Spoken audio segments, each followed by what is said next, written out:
Welcome back, Ford Man Sports. Let's go.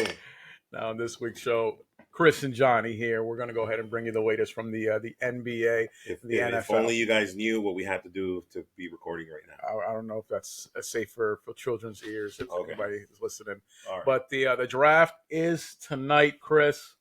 Are you excited about your Tampa Buccaneers, what they're going to do, the moves they're going to make? The Tampa Bay Buccaneers, of course. Yeah, of course. okay, You know, right. Jason Light, we trust. You know that he's going to do everything in his power to have another A-plus draft, Johnny. Now, we'll go over the Bucks and the other Florida teams, also go over our top 10.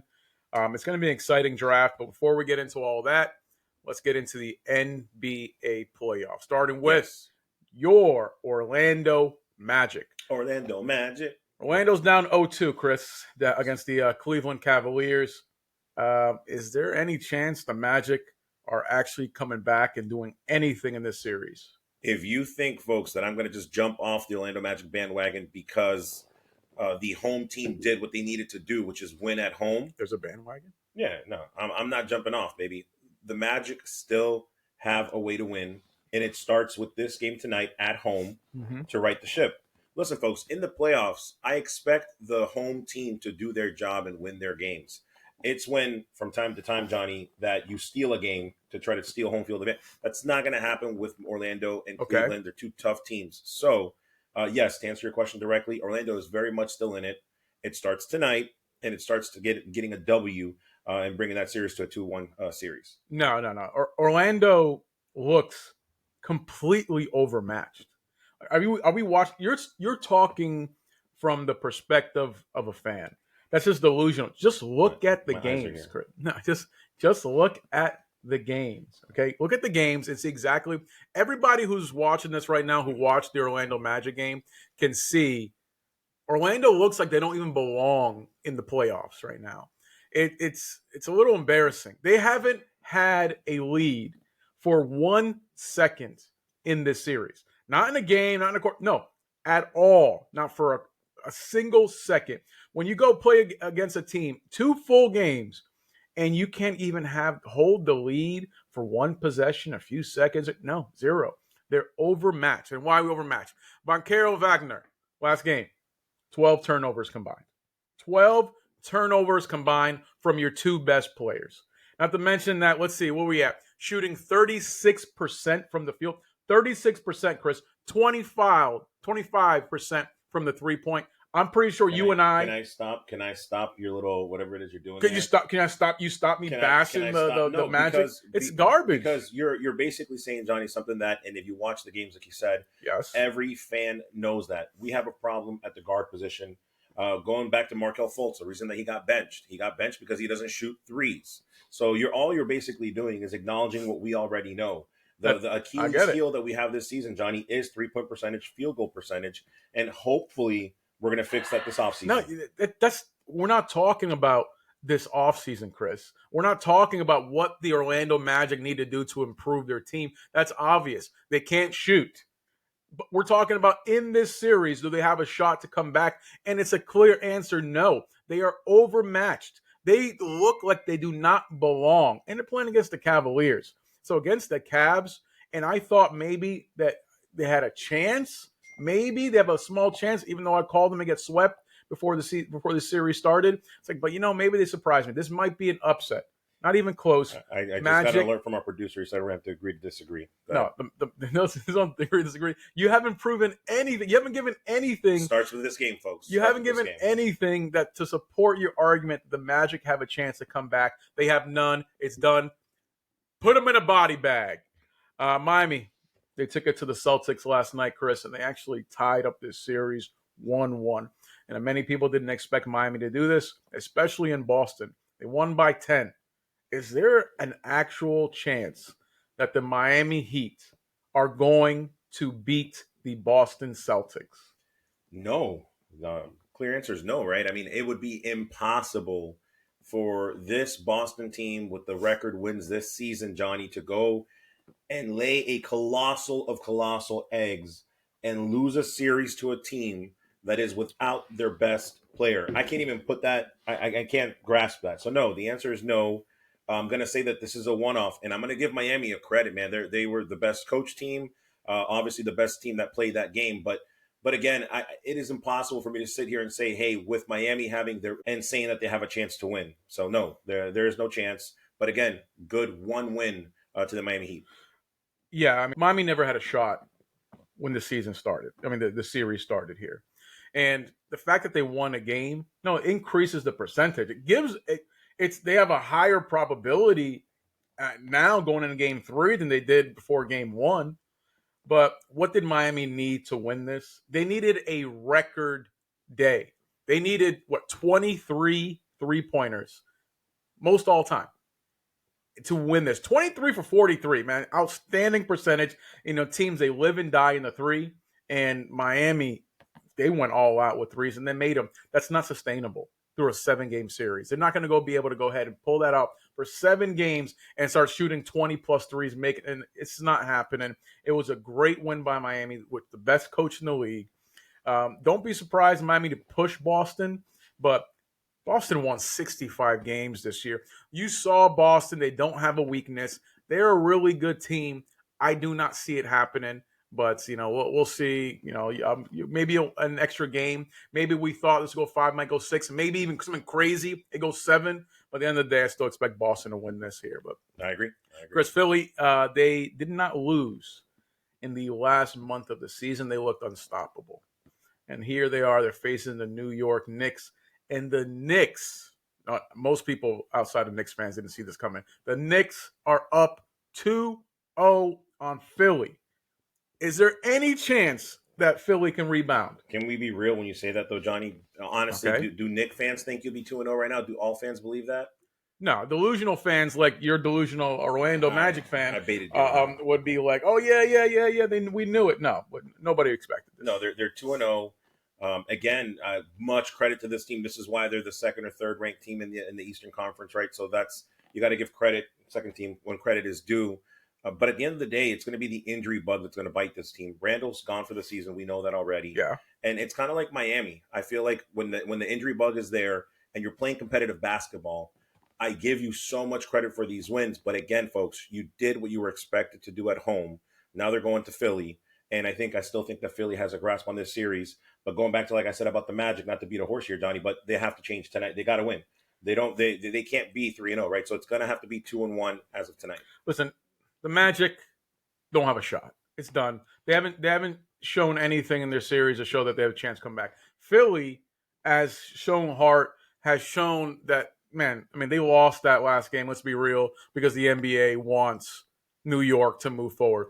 So many botched calls, and we always talk about botched calls with referees NBA, but Yeah. I've never seen a crunch time. It really comes down to it. The Knicks pulled off something similar to what Reggie Miller pulled off on them years ago. They were down 8 points in 8 seconds.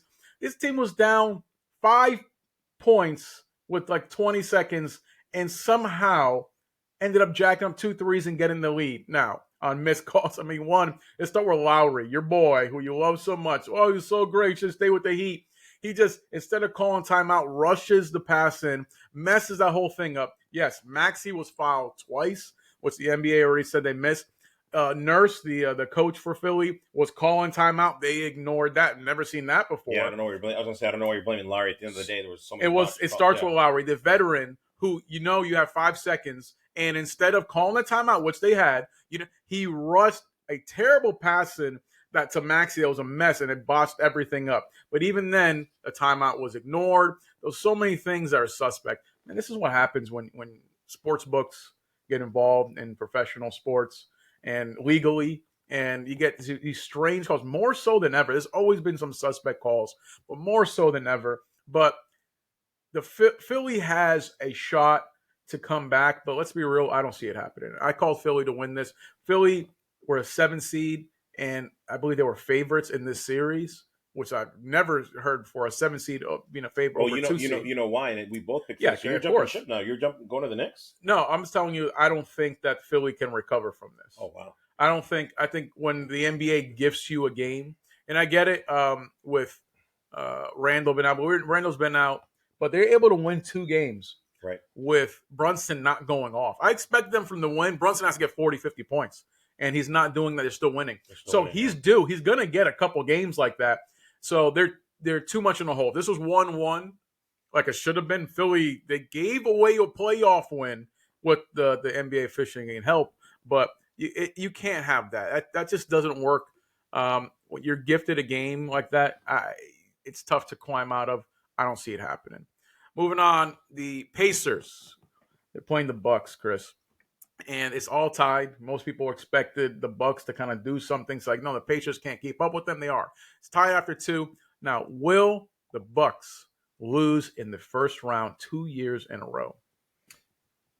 Who did you pick to win the series? We both picked the Bucks. Okay, it's 1-1. It's going to be a competitive series. If anybody can take the Bucks down, this Pacers team is so hungry.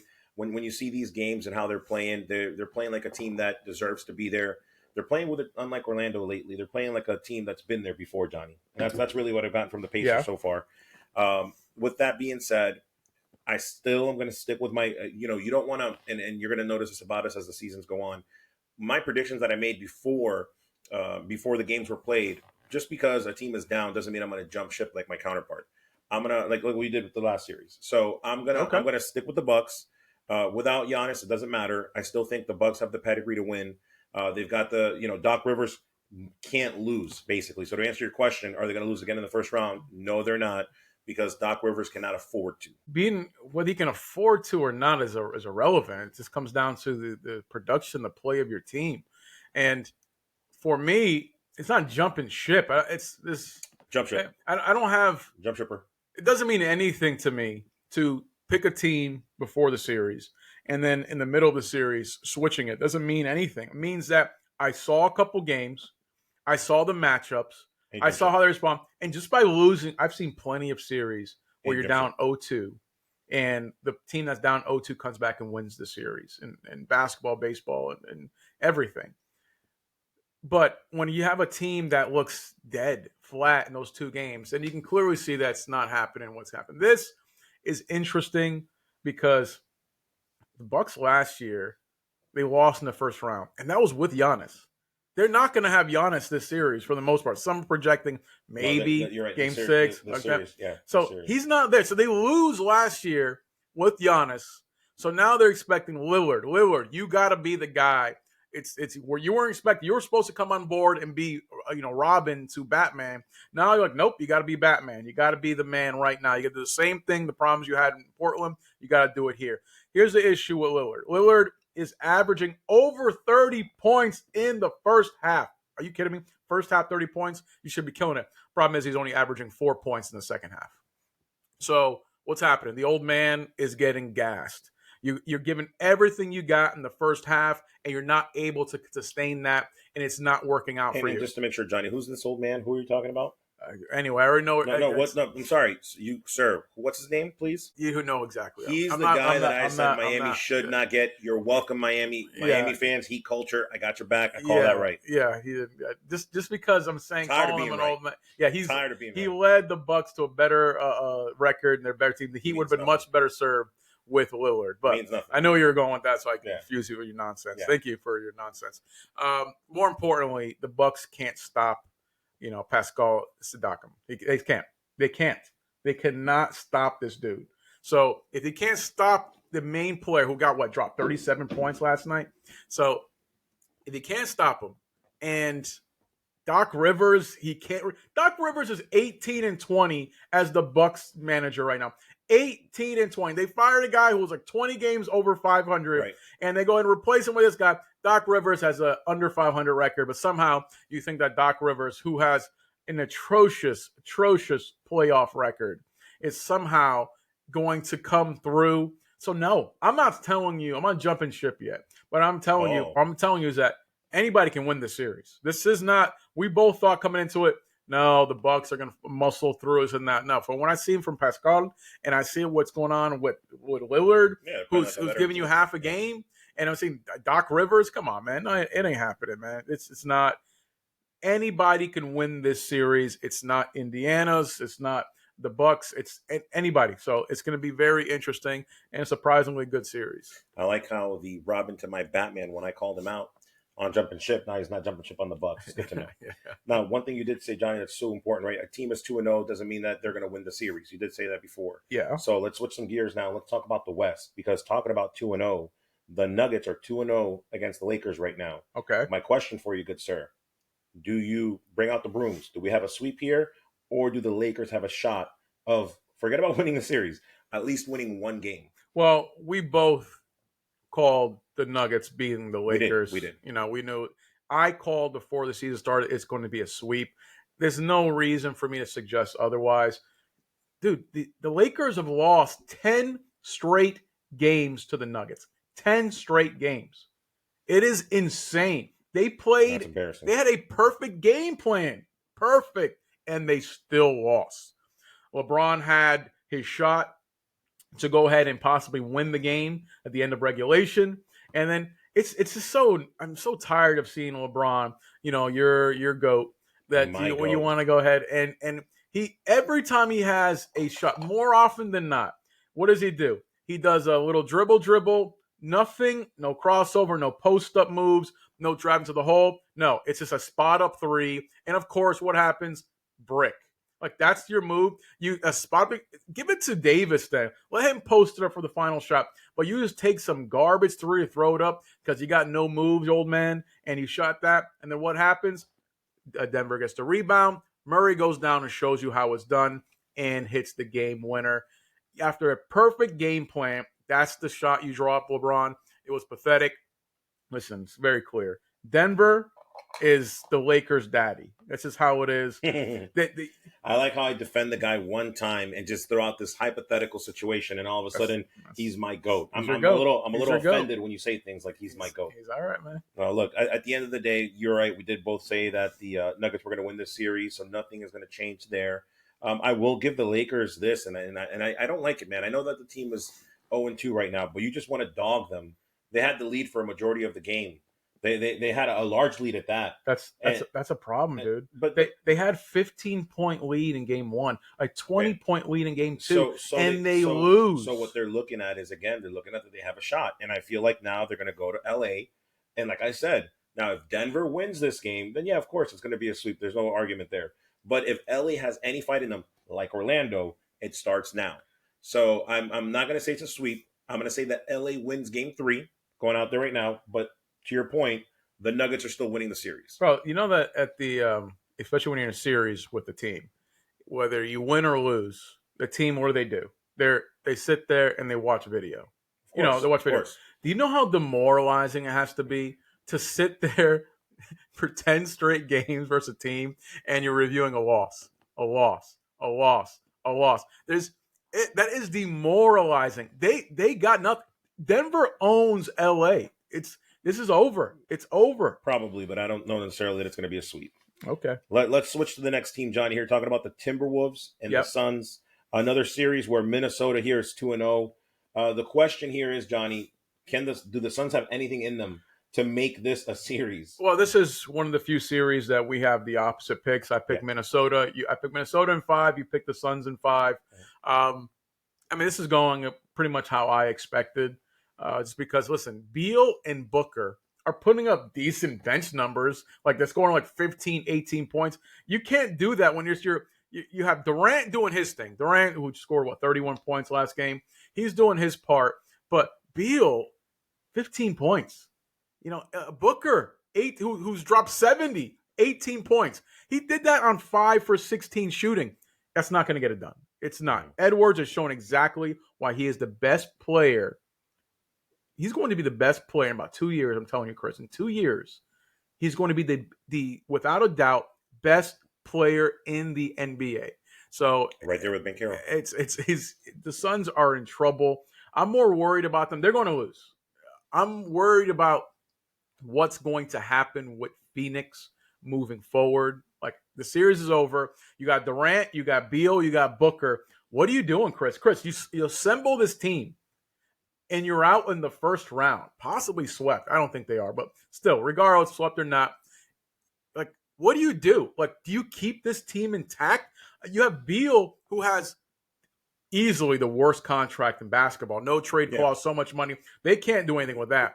You can maybe trade Durant, maybe. They'll go and trade Durant. They'll figure it out from there. But then what? Booker, does he want to stick around for a rebuild? There's so many questions. I know you asked me about the series. It's just that this series is so disappointing for Suns fans that they're expecting such. They're expecting really 1-2 seed, going into the West and with this three-headed monster that they were building. And here we are again, a Durant-led team about to be out in the first round. And that's what I mean when I say that I don't think that they're out. I'm going to stick with my pick in the Suns. Maybe not as short games as I thought, Johnny. But, it's so funny when we talk about these teams that get built. As a diehard Magic fan, you've exposed me that I am a diehard Magic fan. I'm a big believer in creating and building up from your draft and building up your team the right way. And so whenever teams like the Suns do this, Johnny, I hate it. It bothers me to no end. So in a weird way, I kind of enjoy watching them, the demise, because you know what? You try to buy this team, you try to make this team what it is, and guess what? Now everything is crumbling, let alone in the first round. So now that I've got that out of the way, let me be very clear. Okay. I still think the Suns can win this. Now I'm not looking at it as a fan anymore. I'm just looking at the analytics. I'm looking at the game the way it needs to be played. I don't think that Booker and Durant let this team get swept. I don't think that they let this give up without a fight kind of attitude. I think it's going to happen. And I still see the Suns winning the series because, to your point, Johnny, if they don't, after buying the team, after trading away the first round, remember they traded away their center, right, to try to keep this team intact. I think next year they're negative, at least over $40-50 million, negative. Oh, they're have definitely luxury cap. They're paying that tax. So my point is, even if they blow the team up, how far can you blow it up when you're in debt? So yeah, I mean, it would be horrible for them to lose this series because you can't even rebuild it, even if you wanted to. No, let's be clear. If they're out in the first round, you have no choice but to blow this team up. So you're saying but you can't. How you're in debt? How are you blowing it up? You're going to get worse. Like anything else, if you're in debt, what do? You get rid of assets. So what your assets? Beal is impossible. Mm-hmm. That contract is impossible to move. It's a no trade clause. It's so much money. Nobody's touching this guy. I don't know what they were thinking, but whatever. Right. The Washington was happy to okay, here you go. You want this guy? No problem. But Durant, they're still valuing Durant. I can still see moving from that, which they don't want to. That's like, all right, they're gonna end up not getting what they gave up, but still they'll get a first rounder out of Durant. Still at his age, they still will. I feel. Point being, Johnny, not to cut you off, but basically what you're saying is because, like you said, when you're in debt, you're not really trading for something better. You're basically going to be one of the worst teams in the West for the next 4 to 5 years. I mean, honestly, it's a complete rebuild. I mean, it comes down to Booker is still young and good enough to build around the issues. I don't see Booker sticking around for that. That's so once Durant and then Beal's there, Booker's going to be like, trade me. So then they're going to have to trade Booker. They're going to be stuck with Beal on that contract. And the only way they're getting rid of that is they have to eat some of that money, a big chunk of that money. It's a mess for Phoenix. You guys better figure it out somehow. But I don't see you guys beating. Look, Edwards is what? He's 33, 9, and 6. That's what he's averaging in this series. Incredible. He's shooting 58%. Incredible. Yeah. Listen, Minnesota is legit. Minnesota has their own issues with that whole ownership thing going on here where A-Rod and his partner is supposed to be buying the team. And the former owner who signed it over now is having second thoughts. That's our own little, novela. I love my novelas. I know. So that's a fun one there.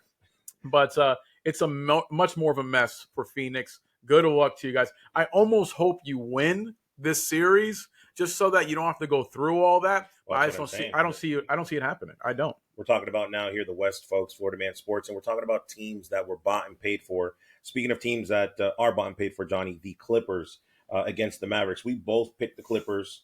It's now 1-1 series, right? It's tied at 1-1. Are we sticking with the Clippers at Florida Man Sports? What do you think? Well, it's fun to see Dallas finally playing defense. Yes. Because the issue we had was like, okay, we have a high explosive offense with Dallas, but doesn't play defense. Lucas can't. And then you have the old men, the vets, and with the Clippers. But, with George, Kawhi's back. You got, obviously, Harden. They're putting it together. And it's a great series, 1-1 here. And I expect it to continue being this way. It's just I'm still sticking with the Clips. I think it's all said and done through 7 games. I'm going to trust the proven winners champion in Kawhi than the new guys. And, what I guess you can argue with Irvin, but, Irvin is Irvin. He's been playing great ball. Him and Luka have been playing well together. I just trust the Clippers and their franchise more so than I do with Dallas. I still have Clips winning this in 7. So this Florida Man Sports here, we're gonna basically agree together, Johnny. So I had it in my mind that whatever team you stuck with or went with, I was gonna go with. So I'm gonna stick with the Clippers as well. But to your point, to me, Johnny, this is another series where there's so much on the line for the Clippers. Talking about a rebuild, right? If they don't get out of the first round, don't you see them doing this again? If they don't get out of the first round, I could see them having trouble. The Clippers with their team. And then real quick with the Mavericks too, right? With the Mavericks, talking about Kyrie Irving and Luka. If you can't get out of the first round, I don't see how either of these teams stay exactly the same going into next season. That's the important part. The Clippers are going to have this dilemma because they're an older team. So every year you ask yourself, is Kawhi done? Is he too old? Is Harden losing a step? Paul George, where you're at? They're older cats. This is their best year to win it. And it's not like they're not going to try to move from those players. They're just an older team. I don't know anybody else is going to be taking those contracts. I think the Clips are going to run this until the wheels fall off, even next year, until those contracts expire. You think okay. Because then I don't see anybody trading for them. I don't see anybody else wanting them or figuring something out. Paul George is a free agent, though, next year. Okay. So in that case, that makes it a little easier to kind of move away from. And maybe it's a possibility if Phoenix goes out, can you think maybe Durant go to the Clippers? Durant to the Clippers next year. My next journey, or what is it? That dude is never that dude's never doing anything. Keeps going around, but that's enough of basketball for today. We kind of went over everything. We did. See, and this is what happens. We sometimes, because it's been such a quiet series, Johnny, but to put a bow on it, we got Thunder and the Pelicans, where the Thunder right now are leading like we thought they were, 2-0. How do we see that series? Well, somebody sees the series in an interesting manner there, but I don't. You're gonna have to mess with that because I don't know if they altered the video. You have the thing going on here. So then you'll throw the phone. It's still going. Oh, perfect. All right, we'll edit there. Yep. Well, now see, we are pretty much done talking about basketball because the OKC and New Orleans series is over. There's nothing to discuss. Yes. They lost by 30 last night. So it's New Orleans has no Zion. They got no chance. Even with Zion, I expect them maybe pull out a win or two. It's OKC is winning the series. It's done. We don't need to get this whole thing. You've watched the games. You see what we see is that New Orleans are outmatched. Yeah. Very much so like the Orlando Magic are being outmatched by the Cleveland Cavaliers. Very similar. Another series that's over. Unless you're a fan, you don't even bother watching it. Okay, the reason why this series is over has nothing to do with Orlando, folks, and has everything to do with what we know. Zion's hurt. This is not a series. Even if Zion was there. But no, if he was there, maybe they'd get a game. The guy's talented. But this is still going to be a sweep. So, yes. Yes, very simple. That's enough. Like I said, enough about basketball. I've storied you enough today. Let's just move on. The NFL draft is tonight. Tonight, Chris. NFL draft. Only a fool would get predictions about tonight. What do you got, Johnny? What's going on? What's the doc? No, let's go ahead and start with your Bucks. I mean, Tampa Bay, they have the 26th pick. What are the needs? I mean, who are they picking up right now? Because we went through the NBA. That was all fun. But now it's time to shift into your boys. The Tampa Bay Bucks moving into the next chapter. They have a lot of needs. Who are they going to get, kid? So let's be clear. First off, support and love to Jason Light because he always has phenomenal drafts. I don't expect anything short of excellence. Jason Light, I love you. And so to answer you, Johnny, the Bucks pick 26, right? That's what I said. If we don't move up, because again, Jason Light is known to do that. So if we don't move up, Johnny, keep an eye on Chop Robinson, Penn State, edge. We need help on defense, period. Offensively, we're good. Guards, we're good. We need help at cornerback, linebacker. And this kid, lights out. He's projected to go in the top 20. So at 26, I know we're kind of reaching, but keep an eye out for Chop Robinson, the edge from Penn State. Well, for me, looking at your team, what do you guys need? You need a running back. You guys were almost dead last in rushing last year. You need a running back. But let's be clear, it's a lot of running backs like they are every year. in the draft here. So you guys are going to pick up a running back, but not until like the 6th or 7th round. I was about to destroy you and say, yeah, Anyway, the position and where you're about to the least important position you want to say that we need. Hey, do me a favor. Just sit back and take some notes. And I'm going to school you on how this whole thing is going to get done. Okay. So you need to pick somebody. Ideally, for me, I see you guys getting is Isaiah Davis. It's a kid out of South Dakota State. I see you guys pick him 6th or 7th round. He was a heck of a back. Exactly. You don't need to waste one of your first draft picks. We're talking about the 26th pick, Johnny. Can we? I am. I'm saying, like, you need a running back, but you can wait till 6. I'm giving you a little extra because you need it. You need it. Okay, so 6th or 7th rounds, how you going to pick up that area? But when it comes down to it, you're not getting any offensive weapons. You're nothing in the draft. In the entire draft, I don't see any offensive, no receivers, no tight ends. That's not happening. I think your main play right now is outside linebacker Jackson Powers Johnson. I love the name, Jackson Powers Johnson out of Oregon. That's really, you guys have a lot of just failing parts, but your linebacker position, your O-line, any of those things here definitely needs to be revitalized. That's where you're going to focus on for you guys in this particular draft. But I'm thinking you guys are going to make a play, if he's still available, for your boys, Jackson Powers Johnson. It could be a superhero, could be a law firm. Either way, it's a good name. But I think it's the play that the Tampa is going to make with their first pick. Bottom line, Florida Man Sports, we both agree that it's defense. Oh, yeah, 100%. So why can't you just say that? Why can't you just say that, folks? I don't understand. Well, it just sounded better for me. Who's next? The Miami Dolphins, who have had an atrocious offseason, just letting go, not re-signing, lost defensive coordinator. I don't know what Miami's going to do. We got the 21st pick, Chris. What are they going to do? Top with the 21st pick, I see them looking at top 20 talent. To your point, Johnny, they need help on both sides of the ball. Yeah. This is a team that lost at Howard, which is their top cornerback. At least I know he wasn't playing at top level last year, but still one of your top defensive pieces. But I see them going offensive side, Johnny. They're always looking to take care of their quarterback. I see them taking offensive tackle J.C. Latham. He's ranked, I think, number 23 or 24 this year overall, and he will be available. I think that when it comes to protecting Tua, who better than a 6'6", 342-pound guy from Alabama? So J.C. Latham, Johnny, I see the Dolphins taking with the first pick. It's possible. I don't see them doing anything offensively. I think they've lost so much. It's going to be offensive lineman. It's going to be a tackle, something along the lines of that first pick. And Jackson Powers, same guy that I was talking about with Tampa, Miami has their eye on. So if Miami doesn't pick him up, I see Tampa picking him up. But if they don't, they're going to go with the tackles at Fashanu from Penn State, who's been outstanding. Those are the necessary pieces. They have so many necessary pieces here. But offensive tackle or defensive tackle? Defensive. Oh, defensive. Okay. So it's something to where, that's where I see they're going defensive. They're going defensive here. The dream scenario for Miami, the only way they go offensive is that they can pick up this one kid. And that's future All-Pro tight end out of Georgia, Brock Bowers. Brock Bowers is the real deal. That dude's projected to be a top 10. So Miami really has to trade up if they want him. I don't know if they're willing to give up something. So dream scenario, that's what I see Miami doing. If we're going offensive, that's the only offensive move they're making. Otherwise, it's going to be all defense.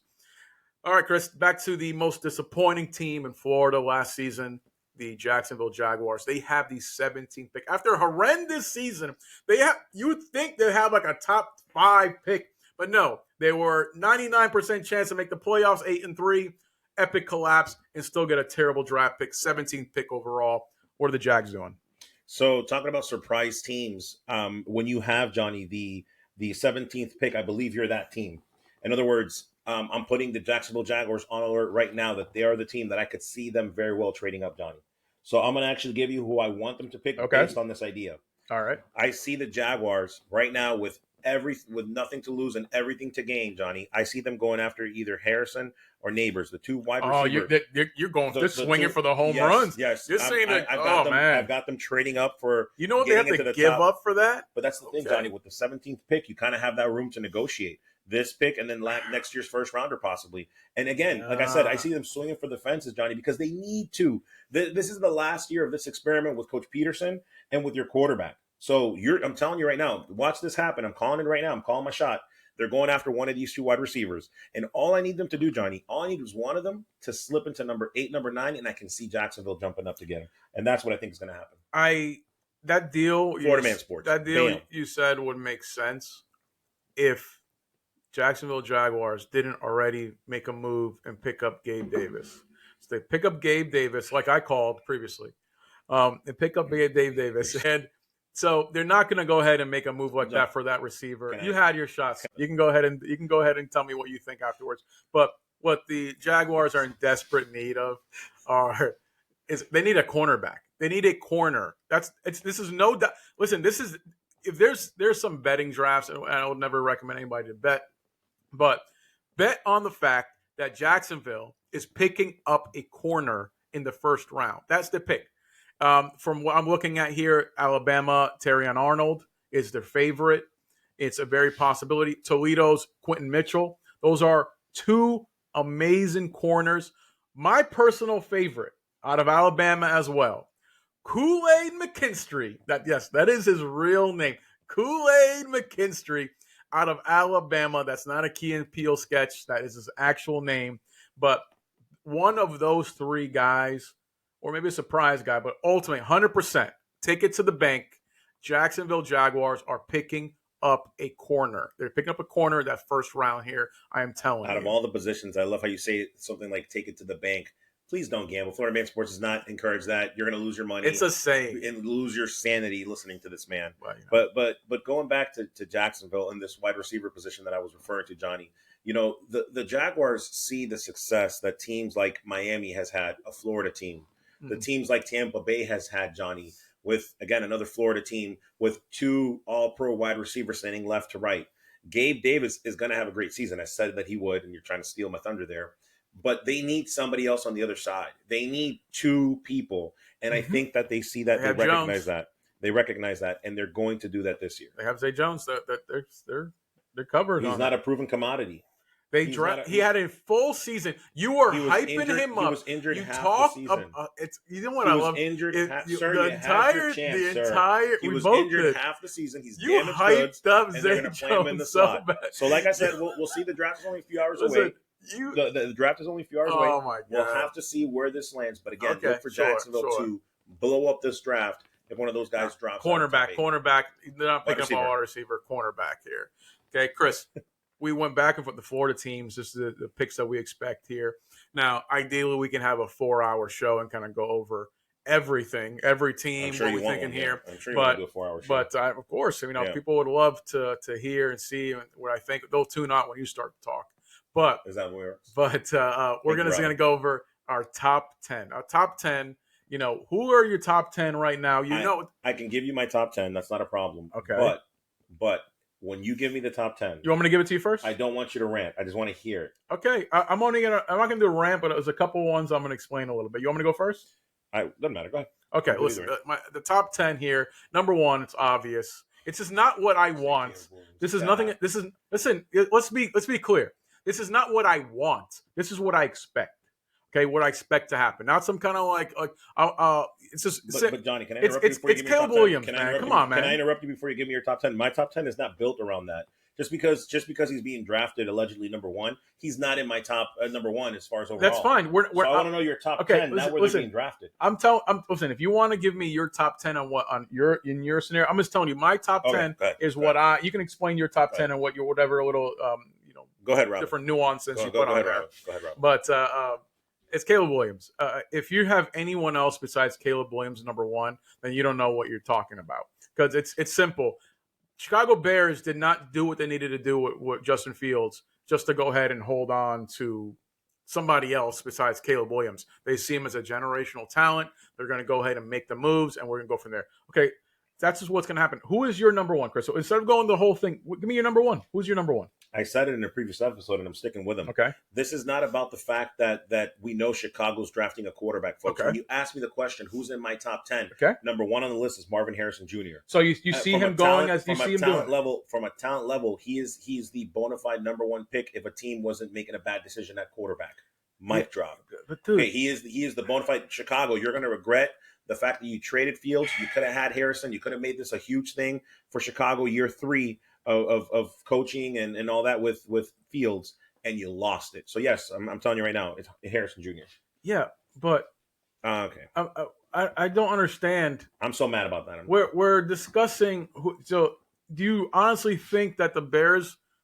No, They're going to pick Williams, Johnny. So then, what the hell are you talking about? My top 10. You said, Christian, we're going to go over our top God. 10. My top 10 All is right. this. Okay. I'm not going over the draft order. Like, who's going to go ahead and be your top 5? If you want to go ahead and just do some asinine thing, then you do. Okay, that. so we both number agree, two, Johnny. That number one, two, the Caleb Williams Commanders. drafted. The Commanders. Okay. They're picking up Jaden Daniels. Excuse me. Jaden Daniels is getting picked up by the Commanders. So now that's what's happening here. Okay. So who do you got for your number 2? So we're not really doing top 10. If that's the case, I'm going to go back to what I said 3 episodes ago, Johnny. It's going to be Drake May. He's going to go out of North Carolina. You have Drake May going too. Yeah, and then I got the Patriots taking Daniels. Okay. I'm not changing from what I said a few weeks ago. Here's the thing where it gets a little tricky for me, where I know I'll talk a little bit with the Patriots in number 3, is because I would bet everything that the Patriots are going to trade that pick. I would honestly, it's the because way Patriots, even with Belichick gone, sure, the Patriots have it up for sale. They're going to go ahead and make some moves. Here's the problem from my sources. I have some very deep sources, Chris. Yeah, deep somewhere. So my sources is that with Belichick gone, Belichick took care of a lot of different things besides coaching, but the Jonathan Kraft, the owner's son, has been talking a lot, trying to go ahead and go infused. There's talking, even there's a documentary that's coming out that he was talking about that him and his dad are trying to take a lot of the credit that Belichick did for the Patriot dynasty. It reminds me of some Jerry Jones-esque nonsense that please get out of the Patriot Nation. We don't need any of that. Robert Kraft is the best owner in football, no doubt, but you just don't be influenced by one Jerry Jones, please. So if Jonathan Kraft gets his way, my source saying that he is whispering and constantly recommending, hey, we need a quarterback, and he's talking about liking Drake May and liking J.J. McCarthy from Michigan. So it's going to come down to, at draft day, I'm going to know who's running the Patriots. Now, is it our GM? Is it obviously Mayo making the decisions? Or is it the owner's son making the decisions? If the Pats draft a quarterback, then I know it's the owner's son making the decisions. If they do what we expect them to, is to trade away the pick and move something down, they can still move down and pick up JJ. They can move down depending on what other teams want, because there's plenty of teams who want Marvin Harrison Jr., who want players that are not going to be available later on. So that 3 spots right there, because 4 at Arizona, if it goes the way it's going, Harrison Jr. is not lasting past pick 4. Arizona is picking up, and Harrison Jr. better pray he don't land in that Arizona Cardinals spot. Not for real. Not to muddy the waters either, too, talking about trading down. I've been very adamant about this. I've said that Caleb Williams is not the answer, and I'm not fond of all these 3 quarterbacks that we just talked about. So to your point, Johnny, if the Patriots trade down, I'm going to put it out there again, and I'm going to say this as a sleeper, guys. Bo Nix. I've talked about him in previous episodes. I'm going to talk about him again now, so that this year when the draft, when they play the games at the end of the day, even if he has to sit out for 3-4 weeks, depending on where he lands, right? Bo Nix is going to be a good quarterback, and he's probably going to be a starter, folks. You heard it here first. If you're trading down New England, you can hire me later as your GM. Sure. Oregon, who's never produced a Pro Bowl quarterback. Sure. Marcus Mariota. He made the Pro Bowl. I don't think that's accurate. It's just true. It happened. Okay, somebody got hurt. I don't think that happened, but it's fine. They've had draft picks. Joey Harrington with Detroit back in the day, and obviously Mariota. Yeah, and they're not any good. They weren't. He was a backup for the Raiders that the year before. Then what was he last year? Backup somewhere. He didn't play. Now he's a Commander, and he's excited about it. He's excited about it. Sure. Like I said, Harrison Jr. is gonna. If the trades don't happen, he's going forward to Arizona. He's not moving past 4. So if you want him, you have to trade with the Patriots. That's why the Patriots, they're going to get what they want for that 3 pick. The only way they don't trade it is if the owner's son is in the ear of really running the team here. Number 5 is the Chargers, Chris. The Chargers. Harbaugh has made it very clear that trade is available for purchase. It's available. Offers come in. He's making it very clear it is available. So somebody makes some trades, makes something, offer to him. I see him trading. I see the Chargers trading that pick. I don't at all. Because he's been reported saying that, yes, it's available for the right offer. But- He's going to. The right offer is going to come because the Vikings that's- need a quarterback. Let me stop you, Johnny. That's what teams do during the draft. Everything is fake news. Everything is out Now, there. some things, yes. Yeah. But Some things, yes, but some they're- things are super It's- public. Like, it's out yes, there. it's available. Look, if I'm the Chargers, look at what happened with their wide receiver core. Mhm. Got blown up because of cap issues and all that. They Did it. traded away. It's great Right. moves. And no, okay. Well, we can agree to disagree on that. Here's the point. With the top 5, with the 5th pick in the draft, Johnny, when it's going to be quarterbacks being taken, whether you agree with them or not, you've got an opportunity here to draft one of the greatest, in my opinion, is going to be one of the greatest wide receivers of this draft in Marvin Harrison Jr. and Malik Neighbors. One of them are going to be available for the 5th pick. Mm-hmm. And you're telling me a team that cleaned house at the wide receiver position that has a Herbert at quarterback is not going to be looking at that? No, man, come on. So to me, I don't see them trading it. I see this happening right now. Look, people agree with me right there. You see, they agree with what I'm saying, and I'm telling you that's what's going to happen with the 5th pick. No, dude. The thing is that Harbaugh's coming in. He's trying to build a monster in the long haul. He's trying to really do something here. So if yes, you can look at Neighbors. Of course, you can look at Harrison Jr. I see them trading away that pick to get more capital, another first rounder next year. Figure out something here now, Chris. Remember, I mentioned my sources. I have some serious sources here. I gave you the sources that were telling me about what's going on with New England. Now, this is a super. Eddie is not a source, Johnny. Okay, I want you to hear what's potentially happening, what's brewing up here right now. Oh my God. Okay, so rumor has it that Harbaugh, he's happy with the team. He's figuring things out, but he is super secretly shopping Herbert. Now, he's fine with keeping him. This guy's a top 10 quarterback. Why the heck wouldn't you? But he's cleaning a house. Nobody wants to get stuck in the same situation that Dallas is in, where your quarterback's contract's holding your team hostage. Now, Herbert's contract isn't that bad, but it's no trade clause. It's expensive. He's coming in, and he loves his boy. He loves 2 players. He loves Caleb Williams, and he loves his boy, J.J. McCarthy. He loves those guys there. So the rumor is that he's willing to trade Herbert for the number 1 overall plus, or possibly the number 2 overall, or to the Giants. So they're not trading Herbert to the AFC. So who's in play? It's the Commanders, it's the Bears, it's the Giants to possibly get Herbert, who will give up everything to get this guy.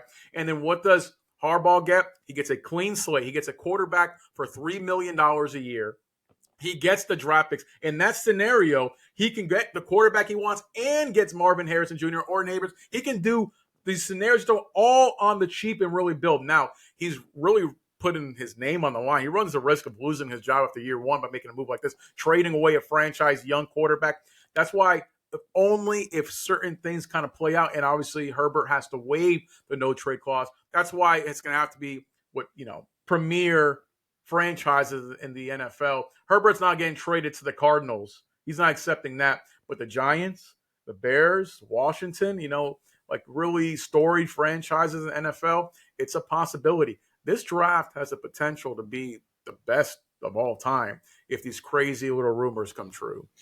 So one thing I always remember here at Florida Man Sports with my counterpart, we're in season 2 of doing this. I know this is our 2nd episode, live streaming and all that good stuff, but yeah, he's always up for a good novella.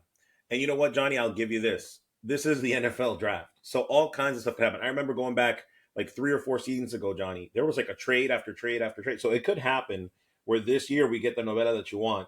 I don't know about Herbert getting traded. I don't really see that. That's crazy. I don't really see that. Hey, my sources. But it doesn't mean that we don't have game and players who are not talking about the GMs here that aren't willing to do what's necessary to move up in the draft. So It's going to be exciting, Johnny. We got 6 with the Giants. You have anything particular with the 6? You think the Giants have that 6th pick? I think the real question, and I'll keep this one short and brief, Johnny. I think the real question for the Giants and for Giant fans is this: are they picking a quarterback? Are they moving on from that? That's really the question, because depending on what the answer is, what they're going to do at that pick. And you know what? Can you admit that you're wrong? Can you admit that you shouldn't have paid Daniels that money? I think that's the question. I think they owe the kid the money still. Yeah. So I would not go with a quarterback. I wouldn't go with a quarterback in this particular draft because you made the mistake with Daniel Jones. Yes. but you still owe him the money. So you're going to go ahead and pick up somebody else. For me, no, dude, this is where you pick up Malik Neighbors. This is where Neighbors comes in. You pick up, you haven't had a great receiver since Odell. Yeah. You pick up Neighbors on the Giants, and then next year, why would you wish that on Neighbors? I mean, he's still the Giants. Why Listen, I can't stand the Jersey Giants. The team that overpaid the quarterback, the team that lost the running back, the team that is in disarray. You want this kid to go. I'm not trying to knock if you guys, Giant fans are listening. I'm just saying, like, this is just if I were you, if I had my GM hat on for them, I'd take my lumps with Jones and I'd draft a quarterback. Neighbors is going to fall on you at the 6th pick. That's how I expect him to be. At first, a wide receiver is going to be Marvin Harrison Jr. Then it's obviously going to be Neighbors. He's going to be available. So, okay, quarterbacks is a maybe. You already have – are there any of these rookies going to be better than Daniel Jones this upcoming year? I don't think so. This particular year, I don't think so. So, no rookie. I mean, Daniel Jones has been in the league for a few years. As long as he stays healthy, they're not going to be better than Daniel Jones this upcoming year. Bo Nix. But – this guy with Bo Nix. He's like saying Bo Nix. But I think that you just go ahead and pick up Neighbors. You be the Giants and be garbage again this upcoming year. And then next year, you get Shadir Sanders. Then you go ahead. You get Deion's son leading your team, combined with Neighbors, NFC Championship. Just when I think you can't get any more foolish, you outdo yourself. I'm the GM of the year. Outdo yourself. Number 7. Titans got that pick. I have them picking up offensive tackle Joe Alt out of Notre Dame. That dude right there, I'm telling you, is the best tackle in the entire all of college football. That dude right is going to be an all-pro. There's a few can't-miss players that are going to be like just lights out. I'm going to give you a list of a couple guys I think that were 100% are going to be all pros in the NFL. He's one of them. I think there's nothing really to talk about there. I have him there as well. I've got him penciled in at that pick as well. Yep. I think not only is he the best tackle, but he's obviously clearly NFL ready. It's his funny. Dad was a former Pro Bowler. It's funny when you think about it too. What they're building, what that team is building, it's literally the piece that they need to protect their young quarterback. So. Yeah. What do you got at 7 with your favorite team, the Falcons? The Falcons, they are not going to draft anybody. No, the Falcons. The Falcons have a defensive tackle out of Texas, Byron Murphy. That's where I have them pick him up, who's an outstanding player as well. That suits their needs. So I see them reaching down for a cornerback. It's possible. Atlanta has been known. You've got a defensive-minded coach. And Atlanta has been known. If you even look at last year's draft, they do head scratching picks, and sometimes they work out. So this is where they're going to pick a cornerback. It's going to be Tyrone Arnold or Kenyon Mitchell. One of those two is going to be picked up in that one. There's not a lot of great corners in this draft. That's why I like Arnold, like I mentioned. That's Arnold or Mitchell. You heard it here first, Atlanta Falcons. No, you didn't hear it here first because I said Arnold for the Jaguars when we talked about the Jaguars he's before. Not gonna last. So he is. He's not that good to be a top 10 pick. They're not using a top 10 pick on that dude. This is what I mean. I actually have in my list. That's why I keep looking down. That's fine. I have my list of my top. When you ask the question, not about Caleb Williams and going, no, this is my top talent. And I've got, honestly, I've got Mitchell and Arnold. They're in my top 12. Yeah, man, you should, I can see analysts, baby, analysts. Yeah. For like the, what's that new league what's the Rocks league now? It's not XFL anymore. Wow. That's maybe. What do you got next? Maybe on that one. Maybe not the NFL. Number 9. Obviously, you have. I have actually wide receiver at number 9 here, going with Rome Odunze, if I say it right here. But it's the Washington wide receiver. I have him. He's the next. He's probably the 3rd best wide receiver in the draft. I have him there at the 9 spot. Chicago. Yeah. I have Chicago taking a receiver. Yeah. I do. I'm just talking about how I said before they should have drafted him number 1 and kept Fields. But go ahead. But what do I know? What do I know? But the thing is that it's not that he's the 3rd best receiver, but he's still an outstanding receiver. Now, is he as good as Neighbors? Is he as good as Harrison Jr.? No, but it's a very small gap. So they're going to go ahead and pick up Caleb Williams, and they're going to go pick up Rome from Washington there. So they have one of the best receivers, and they have the best quarterback. So they have set up. Look, for me, for Chicago, I'm going tight end. Look for Brock Bowers to get drafted here. He is a top 20 talent, top 15 in my book. And I see him being the first tight end off the list here, going to Chicago. They haven't needed a tight end. I have Brock Bowers going to number 10. I have the next pick, Brock Bowers there. Brock Bowers is a beast. Brock Bowers is amazing. But the 10th pick, I see. I'm going to the Jets. Yeah, I see him going to the Jets because they definitely have a need at tight end. But no, the number 9, they're going to pick up that receiver and add to an outstanding receiver room in Chicago there. But it's for me, these players, everybody we're looking at, you can't really tell. Anybody can say, oh, this player is a can't miss. But I'm telling you, the can't miss players in this draft, in my book, are Marvin Harrison Jr. is a can't miss player. Okay, I have. That's what I've been saying. All right. I know. I'm not doubting it, but you're saying he's a can't miss. But that's not what they need right now. And the Lions are going to miss him for letting Fields go. I'm never going to get over that rant. So Bears, but the Bears and Lions, same thing. Malik Neighbors is a can't miss. Malik Neighbors is Chase 2.0. He's that good out of LSU. The guy is legit. Now, the player we're talking about in tight end here, Brock Bowers. Brock Bowers is the next Travis Kelce, the next, Gronk. He is the next That's good praise, evolution. He deserves it. Yeah. Yes, this is it. Kelce, Gronk is gone. Kelce is, up in age. This is the next dude, man. Brock Bowers, have you seen him play out of Georgia? The dude is a beast. He is legit. And yes, Chris, my last can't miss is Caleb Williams. Caleb Williams has been the best quarterback over the last couple of years in college football. You're just hating him because he's popular. You're hating him because you love Justin Fields. And you're like, no, you light a candle to Justin Fields every night, have his picture up. No, you know what, Johnny? We got to wrap up the show here. So I'm going to keep this short and brief. It's not that I'm hating, because I don't hate on anybody that wants to put food on the table. And I love the game of football with a passion. It's because I've seen the tape and I've watched this guy play, and that's why you have the experts and you have the people that are in the draft rooms, Johnny, and you're one of those people in the draft rooms that are like, oh, I love the tape. He's one of my top 10. I respect that. If I was in the draft room with you, I'd be like, no, he's not in my top 10. So I just believe, and I guess the tape will tell us here going forward, Johnny, but I believe that this kid is going to have a Mariota type of career. Okay. I said it, a Mariota, Jameis Winston type of career. He is going to start because he has to start. He's going to be drafted high, but he's not going to find NFL success like Herbert. He's not going to find NFL success. I would argue that maybe not even like Fields. Be on the lookout, and that's why. What success and Fields have? That's my point, Johnny. Not even.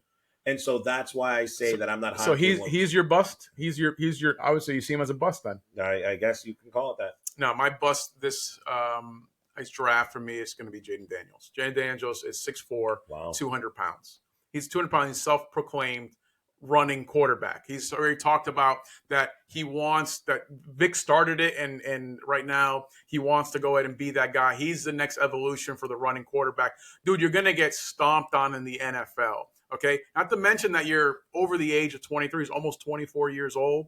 And over the last 24 years, 10 quarterbacks over the age of 23, all have been terrible. Only one that's been decent, and that's Joe Burrow. Joe Burrow, out of 10% of quarterbacks over the age of 23 get drafted in the first round or end up being any good. There you go. So we'll see how it kind of turns out. It's going to be an exciting draft. I cannot wait, Chris. Yeah, I'm excited. We're just a handful of hours away from the draft, so we're going to make sure that we get this show here at you as soon as possible. Always want to remind you guys when we close out the show to look us up on social media. We're everywhere. Thank God. What's our email address, Johnny? It's flmansports@gmail. YouTube, you can obviously, you're checking us out right here, but on the gram, on X, podcast, everything you listen to on podcast, we are available. This is Christian Batman. That's Johnny Robin. No. We're out, folks. Bye.